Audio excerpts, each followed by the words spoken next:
પરિવાર કેવી રીતે સાચવી શકાય એ હું કહું છું. હું ખાલી કહેતી નથી, હું કરું છું. મારો પરિવાર અત્યારે ઉદયપુર છે, બધા મજા કરે છે. હું ગઈકાલે બપોરે મારી ઓફિસ સવારના ભાગમાં પતાવી, કારણ કે હું અમેરિકા જાઉં છું 4મી તારીખે, એટલે મારે લખવાનું છે. એટલે સવારના ભાગમાં મારી ઓફિસ પતાવી બપોરે નીકળી ઉદયપુર ગઈ, મારા પરિવાર સાથે રાત સાંજ વિતાવી, રાત રોકાઈ, સવારે બ્રેકફાસ્ટ કરીને નીકળી. અત્યારે કાર્યક્રમ કરીને અમદાવાદ જઈશ. હું બહુ શાંતિથી એવું કહી શકી હોત કે મને નહીં ફાવે, મેં ઊંઝામાં તારીખ આપેલી છે. અને મારો પરિવાર એટલો સરસ છે કે મને કોઈકે એવું કહ્યું ના હોત કે કેમ નથી આવતી. પણ જ્યારે મારો આખો પરિવાર ઉદયપુર મજા કરતો હોય અને હું એમ કહું કે હું બિઝી છું, એ હું માનું છું બહુ કરેક્ટ રીત નથી જિંદગી જીવવાની.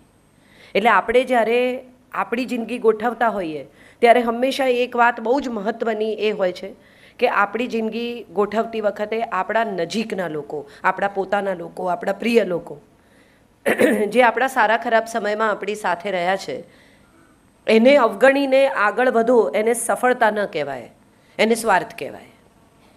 ગમે તેમ કરીને તમારો સમય જે લોકો માંગે છે, ડિઝર્વ કરે છે, જેમનો અધિકાર છે, એમને એ સમય તમારે આપવો જ જોઈએ. તમે સ્ત્રી હો કે પુરુષ હો, એને તમારા સ્ત્રી હોવા સાથે બહુ નિસ્બત નથી.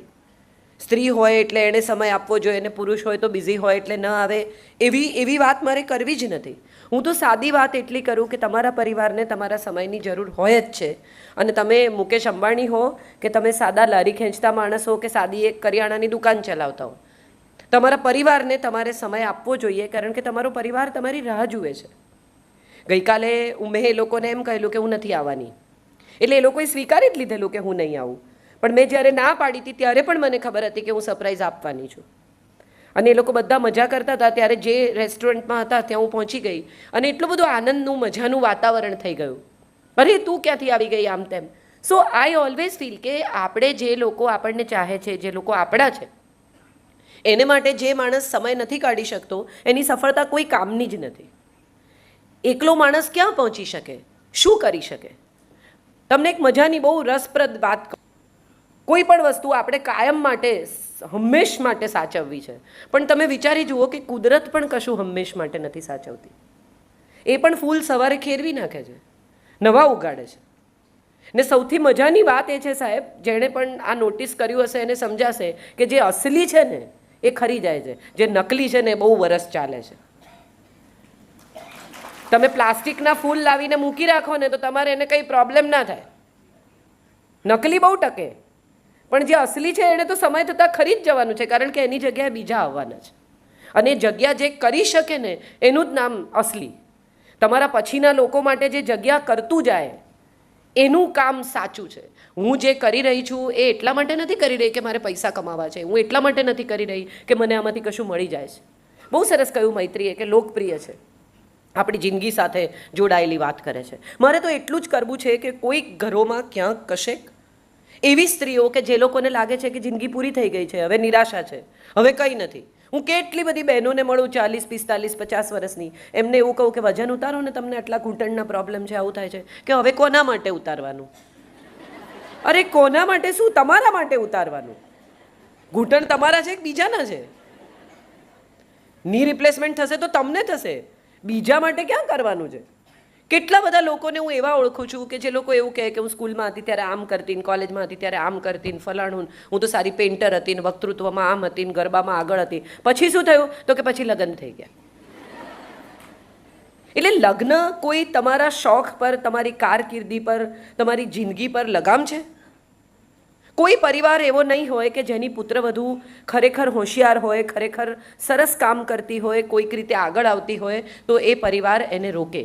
હા, તમે જો એવું નક્કી કરો કે હવે મારા જ રાખો કારણ કે હું નોકરી કરું છું, તો કદાચ કોઈ તમારો વિરોધ કરે કે આ બરોબર નથી, તમારી જવાબદારી તમે પૂરી ન કરતા હો તો કોઈ વિરોધ કરે. બાકી તમારો શોખ હોય, તમે તમારું બધું કામ પરવારી જાઓ, એ પછી 1 કલાક તમે સંગીતમાં કે ચિત્રમાં કે રંગોળીમાં કે મહેંદીમાં, તમને જે ગમતું હોય એવો 1 કલાક તમે કાઢો. તો હું નથી માનતી કે કોઈ પરિવાર એટલો જાડો હોય કે તમને એમ કહે કે ના વાંચવાનું પણ નહીં, મૂકી દે ચોપડી, બેસી રહે. આવા કોઈ હોતા નથી. આપણી દુનિયા એવી થઈ ગઈ છે કે આપણે બધા બીજાનો વાંક બહુ જોતા થઈ ગયા છે. આપણને બધાને એવું લાગે છે કે આણે કર્યું ને એટલે ના થયું, મને મારા સાસરાવાળાએ રોકી, મને ફલાણાએ કર્યું, મને આણે આમ કર્યું, મને મારા વરે આમ કર્યું, મને ફલાણા. એકચ્યુઅલી કોઈ તમારી જિંદગીમાં કશું બગાડી કે સુધારી શકતું જ નથી. તમે બહુ શાંતિથી મારી વાત પર વિચાર કરશો તો તમને ચોક્કસ સમજાશે કે તમારી જિંદગીમાં જે કંઈ સારું કે ખરાબ થયું એની જવાબદારી ફક્ત તમારી છે. મોટા ભાગની સ્ત્રીઓને મેં એવું કહેતી જોઈ છે કે પછી એ શું વિચારે. હવે એ શું વિચારે એ પણ જો તમે વિચારો તો પછી એ શું વિચારે? એને એનું કામ કરવા દો, તમે તમારું કામ કરો. કશુંક સારું કરવાની શરૂઆત આવી જ રીતે થાય. આ મૈત્રી અને કેટલી નાની નાની દીકરીઓ છે. હવે એ લોકો આ કાર્યક્રમ કરવા ગયા અને કદાચ કંઈ ભૂલોય થાય, કદાચ કંઈ ગૂંચવાડોય થાય. એવું પણ બને કે એ લોકો આ કાર્યક્રમને એમણે તો કર્યો બહુ સરસ રીતે, નામો લગાડી દીધા છે, બધું પરફેક્ટ કર્યું છે, એકદમ પરફેક્શનમાં આ કાર્યક્રમ થયો, પણ સપોઝ ના થાય, કંઈક એવું થાય કે જે ગુફઅપ થાય, તો એથી આપણે એવું નક્કી કરીએ કે આટલી નાની છોકરીઓથી ના થાય, અમે તો તમને પહેલાં જ કહેલું, આ બધી મગજમારી રહેવા દો. કે આપણે એમ કહીએ કે કંઈ વાંધો નહીં દીકરા, બીજી વાર બેટર કરજે. હું તમને એક બહુ સરસ દાખલો આપું, તમને બહુ મજા આવશે.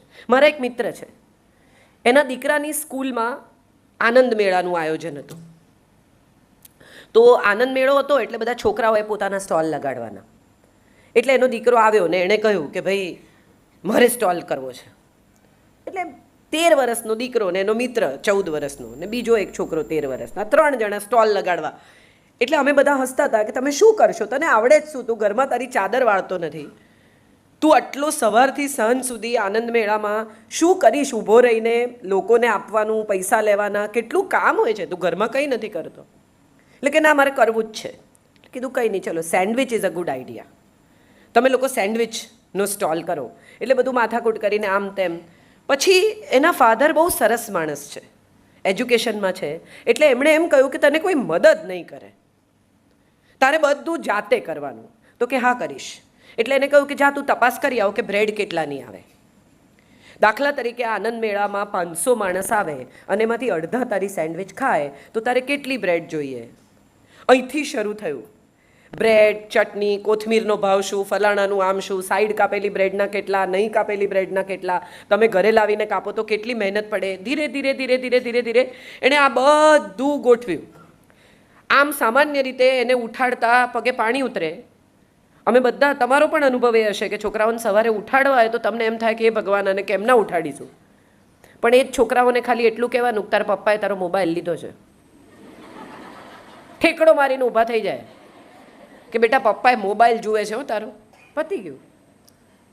એ દીકરો એમનો 13 વર્ષનો ઊભો થયો, સવારના 6:30 વાગ્યામાં નાહી ધોઈને રેડી છોકરાઓ, અને બધું ચટણી બનાવીને આ કર્યું ને બધું લઈને ગયા અને સરસ આમ ઉપર સ્માઇલી બનાવીને સેન્ડવિચ આપે ને બધું ચાલ્યું. બપોર સુધી તો ધમધમાટ બધું ચાલ્યું. બપોર પછી પગ દુખવા માંડ્યા. સવારે તો ઉત્સાહમાં હતા એકદમ ને બધું પૂરું થયું. સાંજ સુધીમાં તો આમ તમે નીચો તો પાણી ટપકે એવી સ્થિતિ. અને માંડ ઘરે આવ્યા અને પછી હિસાબ કરવા બેઠા.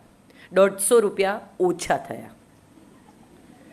ધાર્યું તું એના કરતાં એમણે જે હિસાબ લગાવેલો એમાં 150 રૂપિયાની ખોટ ગઈ. Very good. હવે રાત્રે તો મોઢું ચડી ગયેલું, નાકમાં આંસુ ને અરે રે ને મેં તો પૈસા ઓછા કર્યાનું. તો એને તો એમ હતું કે તો કેટલાય કમાઈ જઈશ, એને બદલે આ તો પૈસા ઘરમાંથી ગયા. એના ફાધરે બહુ સરસ વાત કરી જે મારે તમને કહેવી છે. એના પપ્પા એને બેસાડ્યો અને એને કહ્યું કે દીકરા શું થયું? તો કે 150. હવે હું જિંદગીમાં કોઈ દિવસ આવું કરું જ નહીં ને, આવી તો ભૂલ કરું જ નહીં ને, આવી તો મહેનત હું કોઈ દિવસ કરું જ નહીં ને, ફરી સોરી ને હું તમને આ પૈસા મારી પીગી બેંકમાંથી આપી દઈશ ને, બધું જાત જાતનું થયું. અને ફાધરે બધું સાંભળી લીધું. પછી એને કહ્યું કે હવે મારે તને એક વાત શીખવવી છે કે આપણે 150 રૂપિયાનું નુકસાન થયું, કંઈ વાંધો નહીં. તું બજારમાં ગયો, તને વસ્તુ ખરીદતા આવડી. આજે દાખલા તરીકે કોઈ આવું ટ્રેનિંગ આપે તને વસ્તુ ખરીદવાની, તો એના કેટલા પૈસા થાય? એટલે એણે કીધું કે જે થાય તો ખરા, ક્લાસ હોય આવા તો પૈસા લાગે. પછી કે આ બધું મેથ્સ તે કર્યું, આટલું